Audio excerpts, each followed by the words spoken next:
যোদ্ধারা যদি রেমিটেন্স পাঠানো বন্ধ করে দেয়, বাংলাদেশের ইকোনমি এক মাসের ভিতরে ফ্লাকচুয়েট করবে, যা তুলে ধরার মতো ইকোনমি অল্টারনেট কোনো সোর্স বাংলাদেশের রাইট নাও এখনো ডেভেলপ করেনি। কিন্তু আশ্চর্য, তাদের কোনো মর্যাদাই নেই। তারা গিয়ে দাঁড়ায় থাকে অ্যাম্বাসেডরের কাছে, অ্যাম্বাসেডর মনে হয় সাহেবজাদা, নবাব, মুঘল সম্রাট, সর্বশেষ সম্রাট, এরকম একটা ভাগ নিয়ে পায়ের উপর পা তুলে থাকে। আর বিদেশে আমার দেশের শ্রমিকেরা গিয়ে কত কষ্ট করে যে জীবন যাপন করে, আনবিলিভ। তারা দিনের পর দিন দাঁড়িয়ে থাকে, তার ভিসার প্রবলেম দূর করা হয় না, পাসপোর্টের প্রবলেম গুলো দূর করা হয় না, আবার দূর করতে গেলে সেইখান থেকে টাকা নেওয়া হয়।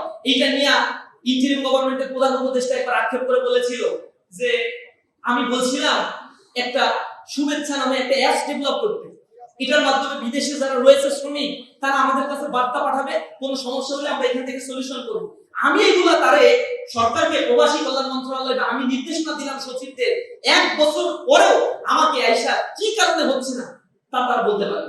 একটা দেশের প্রধান উপদেষ্টা বলে আমি একটা অ্যাপ বানাইতে বলছি, আর তার সচিব কাজ করে না।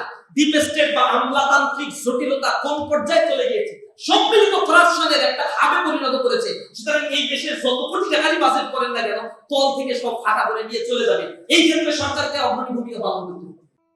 বেশি বেশি গোল্ড কিনে হাফ গ্রাম গোল্ড বার জিতে নিন প্রতিদিন। এগুলো এমনি এমনি হবে না, আমি জানি এগুলো অরণ্যের রোদন, এগুলো বইলে ওই সরকারের কিছুই হবে না, কারণ এইখানে টপ টু বটম সবই এগুলোর সাথে জড়িত।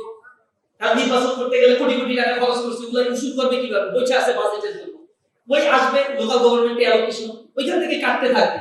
এগুলো একটু হিসাব কিতাব করে, এগুলো নিয়ে কোনো মিডিয়া নিউজ করলে আপনাদের আবার মিডিয়াও বন্ধ করে দেয়, অনেক সময় প্রেশার আসে, আবার এসা বৈশা থাকে যে নিউজ করা যাবে না, কত টাকা লাগবে, এরকম হুমকি দামকি আমরা দিতে শুনি। আমরা এগুলো আর্কাইভিং করতেছি, কোথায় কতটুকু হুমকি দিচ্ছ আর কোথায় কতটুকু টাকা খাচ্ছ, সময় অনুযায়ী সব আমরা ডিক্লেয়ার করবো। শেখ হাসিনার হিসাব যেরকম জনগণের সামনে হয়েছে, সবার হিসাব এরকম হবে যদি সচেতন না হয়। আমরা সর্বোপরি এতটুকুই বলতে চাই, কি উপস্থিতি আমাদের স্বাস্থ্য খাতের দৈন্য দশা একেবারে, জিডিপির মানে লেস দেন 1% একটা দেশের স্বাস্থ্য খাতে। অথচ আমার কনস্টিটিউশন বলছে স্বাস্থ্য হচ্ছে আমার নাকি মৌলিক অধিকার।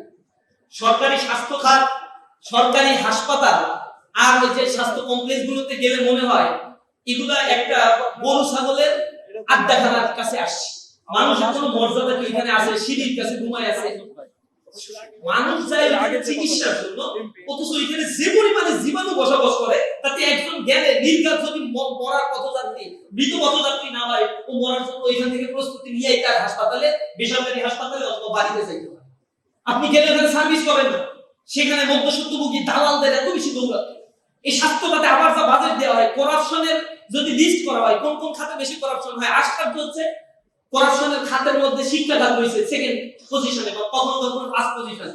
জাতির যারা জাগ্রত বিবেক তৈরি করে, যারা মানুষ তৈরি করে, তারা দুর্নীতির সাথে জড়িত।